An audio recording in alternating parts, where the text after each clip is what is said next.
Hello everyone, in this video I'll be showing you an Ice Monk build guide in Baldur's Gate 3. This is a mod that was made by Chuloco here, and it also has a Jujutsu Kaisen-like spell. You get a domain expansion. This also somewhat reminds me of Sub-Zero from Mortal Kombat, so I'll be taking you through the full build guide for this. And we're going to be starting off obviously as a monk here, and for our ability scores, we're going to go build around our dexterity stat.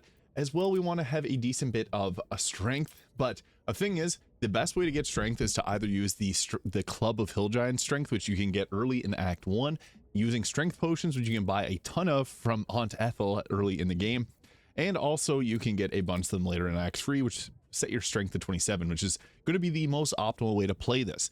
Also, if you're using other mods, you can just use the tutorial chest, or you can use the cheater's ring to summon in strength potions. So this is going to be the stats that we go with: 16 wisdom and 16 dexterity with 14 constitution, 10 intelligence, and charisma. And yeah, that's going to be the most min-max. You can take stats out and put them into strength if you don't want to use this strategy, but even using the Club of Hill Giant strength is pretty useful too. So at level 2, we just get our bonus action, disengage, dash, and patient defense as well. And level 3 is when we get to choose a subclass. What's cool about this is the Ice Monk is obviously built around ice. So you get the manifestation of the Stoic. Infuse your strikes with ki from the chilling demeanor. Your unarmed strikes deal an additional 4 to 7 cold damage. What's cool about this is now we can use the Snowburst ring, and we can create ice patches below the enemy when we fight them. We also get resistance to cold damage, and we get the flurry of blows, topple, stagger, and push. Actually very strong. You're gonna see this is a fun one. At level 4, we get the subclass feature Ice Walker, so we can slip on ice. Huge, because we're going to create a lot of ice surfaces. We also get the flurry of ice, punch twice in quick succession, freezing the target. When they're frozen, they'll take double damage from any type of bludgeoning, force, or thunder damage. So if you have a class that uses that, you're going to have a good time here. You also get Frost Blast, conjure 1 beam of chilling ice, reducing movement speed by 3 meters, and we also get Frost Step, which teleports us to a patch anywhere on the map, kind of like Misty Step, but it creates ice whenever we teleport there. Use a bonus action and a key point, and we're going to go with ability score improvement. I think dexterity works best here. You can take up your wisdom too if you'd like. This will both increase our armor class, but going with dexterity also gives us initiative. At level 5, we get an extra attack, and we get these stunning strikes, which are nice to have. If a target's stunned, they lose their turn. Really nice. Let's get key empowered strikes, and we get the create great ice great club, spear, and katana. And we also get the wholeness of body, which can recover half our key points. The ice katana is actually pretty cool. I'll show that all off too after the build here. Level 7, we get evasion and stillness of mind as per usual as a monk. And as we get to level 8, we get the cantrips spell, I should say, Cone of Cold. This is crazy because it only uses 1 key point for 68 of cold damage. This is very strong because it can be doubled for 96 damage, and if there's water set up. We also get Armor of Frost, 12 temporary health points and 12 cold damage. It's basically the Armor of Agathis, but a little modified. And we're going to use our ability score improvement to increase our overall dexterity. As we get to level 9, we get unarmed movement, advanced unarmed movement, so difficult terrain no longer slows us down, and we get 6 meters of extra movement speed. At level 10, we get the Frost app. When you rain, focus all your attacks, apply frost. And frost is nice, we can stack that up and eventually freeze the target, so pretty crazy. As we get to level 11, we get another key point, and then at level 12, we get our domain expansion. So Crystallized Abyss, cover the battlefield with ice from the abyss. This is a concentration, it uses 3 key points as an action. We also get additional key point at this level, and I would recommend taking up our wisdom. The alert feat's also nice for the +5 to initiative. But also Tavern Brawler works huge here because we can double our strength modifier onto our unarmed attacks, which is what we're going to do. You could also set your constitution to 15, take it up to 16, or you can use the constitution amulet. It's really up to you at this point. Now, what this ends up looking like, so our punches do quite a bit of damage, as you can see there. And since we have the Snowburst ring, anytime we do cold damage, we create an ice surface below the enemy, and we can't slip on it, but they can. Also, with the ring of protection, so will give us 22 armor class, and we'll create ourselves a ice katana here, so you can see what that looks like. So you can summon that in. We got that cool ice katana on our back. And this does a 1d4 plus 3 cold damage, and it gives you Frosted Edge, which you can attack with. Although, if we were to use a shield here, this does kind of mess up the armor class. So this is a 2-handed longsword, which is kind of interesting. So we'll just roll with that. And we're going to add in the Cloak of Protection here for increased armor class. And then we can add in, on top of all of this, we can go with like the Mask of Soul Perception for increased attack rolls and initiative. I think that just works out to be the best option for us here. Early game, we'll go with whatever helmet you have. But we're also going to go with the Vest of Soul Rejuvenation, which will give us a counter attack. If someone misses us with an attack, we can punch back and apply frost on them again. And we also got the Gloves of Soul Catching. That force damage will get doubled if a target gets frozen. And we also got the Evasive Shoes there. So this gives us 23 armor class. We got the Amulet of Greater Health to set our health to 135. The Ring of Snowburst Ring and Ring of Protection. Yeah, I guess our temporary Ice Katana disappeared there. So I'll show off the Ice Spear too. Get an idea of what this looks like. Ice Spear gives us that 1d4 plus 3. And what's funny about the shield is if we take out the shield, we get our unarmed defense. So it's actually probably best for us to go with something like this. And then we can put in the offhand, we can actually just throw in like Orin's Dagger, which will give us, it didn't end up working like that. But if we put on Orin's Dagger, this will actually give us a increase to our armor class too. So that can be kind of nice if you don't want to, because you can't really use a shield. So that will set us to armor class of 24. That's okay. I guess you could use, obviously they have the summoned versions of their weapons too that you can go with. I'll summon one of those in before we get into a fight. So I'll show off what this looks like in actual combat.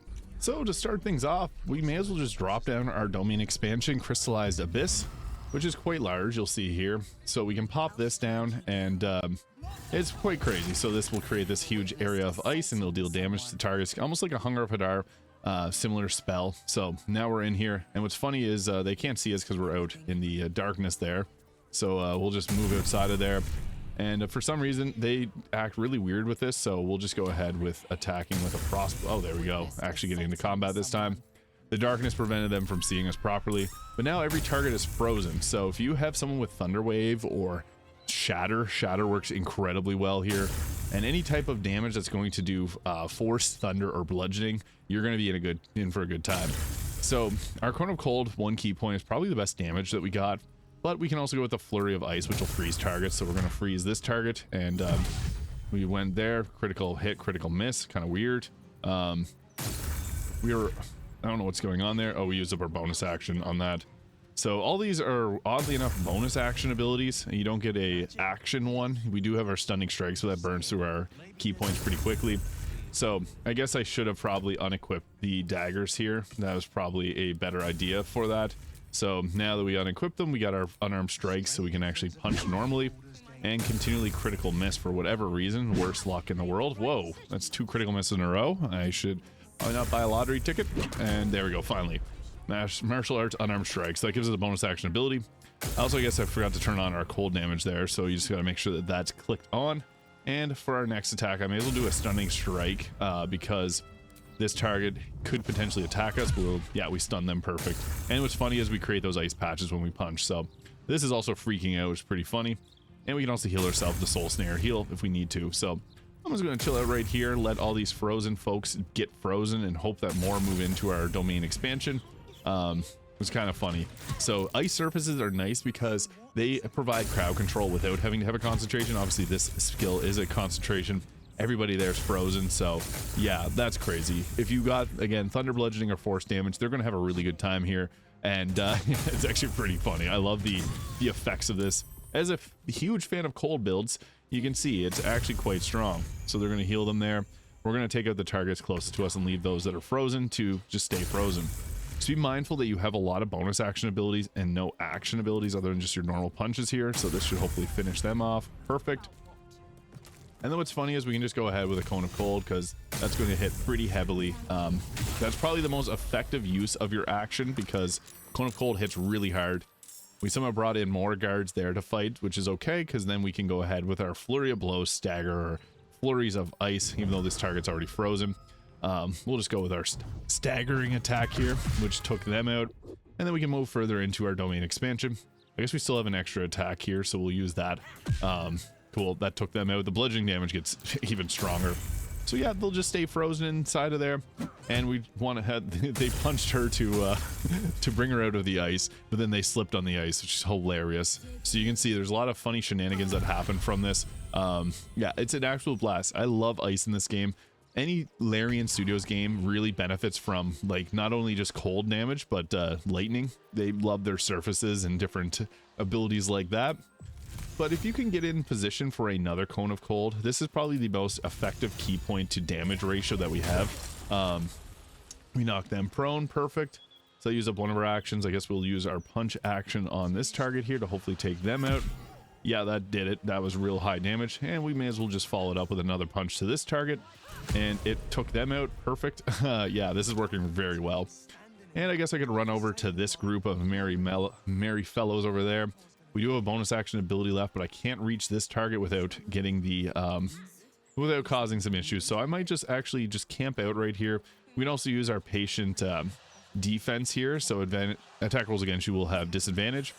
So this will give us some nice defense. So we'll just pop that in our circle of doom here and hope that they come after us. They went with an ensnaring strike and it missed because we have advantage on our defense, which is great. So we see a group in a very specific cone-like appearance. So that's when the Cone of Cold comes out, because that's going to be the most damaging option that we got. And what's also nice, again, you also create ice surfaces below the enemies. So we took out all 4 of them with 2 actions. That was pretty efficient. Now we got to get ourselves into a good spot here. So we're actually getting hit quite hard. Now what we'll do is we'll actually pull everybody this way. So now they have to go through our domain expansion. That's one of the cool things about Baldur's Gate 3 is you can influence the enemies how you see fit. So we'll just let them stay frozen or have to move into the domain and then slip on the ice or become frozen in the ice as well. So there was 3 of them that got frozen. They're going to cast aid. They normally don't do that. You can tell they're panicking at this point. So I guess we'll do a holdness of body here, get our key points back. And then get our extra bonus action this turn. Then we can move back into the fray of things. We do have bonus action abilities, but we got to be careful with using them because we would have to get in really close, and we can't really do that here because just due to where this is in the game. And we took out 2 of them there. That was pretty good. We also got a bonus action ability, so I guess I'll make an ice katana. I didn't make the ice great club yet. I'll make the ice great club here. So now we got ourselves a club on our back with a little bit extra cold damage, and it gives us the ice storm cantrip as well. This does use an action, and it'll create difficult terrain too, which is nice. So we may as well use our patient defense as well, which will give us a bit of better survivability too. And they're frozen. This target's just going to panic and probably, command grovel. We can shut that down. Not happening today. And yeah, nice. We just have 2 targets left. I can't move up into their face, but they moved into my face, so that's perfect. So we also have the Frost app. Well, you remain focus all your attacks, apply Frost. So the concentration that we could have used. We get Ice Storm from this club, so I'll drop one of these down on them. And that almost took them out. It wasn't enough. So we'll go with the Cone of Cold, because 1 key point, that's nice. So the Ice Monk, very powerful. It takes advantage of ice or cold damage really well. You create ice surfaces everywhere. You can't slip on it. You're unstoppable. This is a fun one. Let me know your thoughts in the comments below. Hit the subscribe button if you haven't already, and I'll see you all in the next video.